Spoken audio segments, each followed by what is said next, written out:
dashing through at the last minute. The other half knew better. Natalie reminded herself that she was a grown woman, not some kid who needed her mommy to show up for a school event. Not that Blythe had done that either. Although she didn't consciously keep score, Natalie knew her mother had missed many things in her life. From her brownie investiture ceremony to the California Mathletics Championship to her graduation from college. There was always a reason. She couldn't leave the shop. A sales rep was coming in. She couldn't find a car to borrow. She had an event with a VIP author. All good reasons, the kind Natalie would feel petty for disputing. Whatever, Natalie thought, shifting from foot to foot in her fashionable but uncomfortable mid-heel pumps. It's fine. Her mom would have an excuse and Natalie would be fine with it. That was the way it always worked. And to be fair, her mother, who had raised Natalie alone, rarely had a moment to spare away from the bookstore. She'd run it almost single-handedly for the past 33 years, often lacking the wherewithal for backup help. Mandy McDowell, Natalie's co-worker in logistics, milled past, a glass of wine in hand as she regaled a colleague with yet another story about her adorable but ill-behaved kids. Too late, Natalie realized Mandy wasn't watching where she was going. Natalie failed to step away in time, and Mandy's glass of wine sloshed into her. "Oh my God, Natalie!" Mandy exclaimed, her eyes wide with distress. "I didn't see you there. Oh, shoot, I am so sorry." Natalie plucked the white silk blouse away from her body. "Great," she muttered, grabbing a napkin and blotting at the splash of red wine. "Club soda to the rescue!" Mandy's friend Cheryl bustled forward with a napkin and a bottle. "Here, let me help."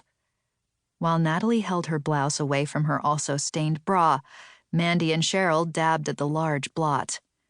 "I'm such a horrible klutz," Mandy said. "Can you ever forgive me? God, you shouldn't. And today of all days, just as you're about to go up to the podium—" "It was an accident," Natalie conceded. Trying to keep her cool, trying to minimize the situation.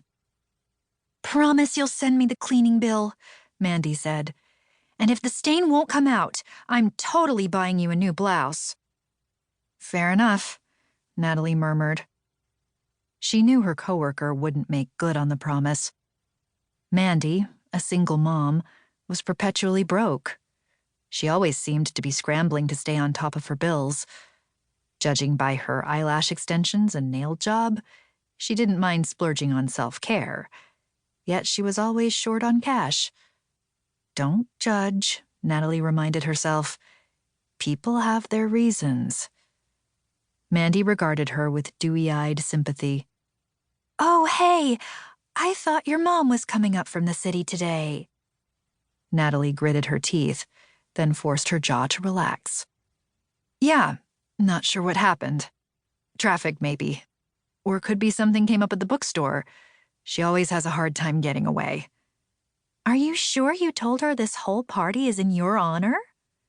"She knows," Natalie murmured. Mandy was so very sincere, but her questions were not helping. "And what about Rick? Wouldn't your boyfriend want to be here on your big day?"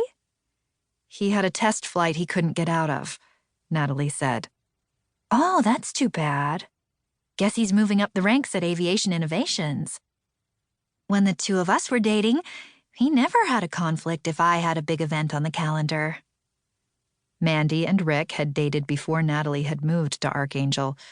They were still friends, a point Mandy liked to make with annoying frequency.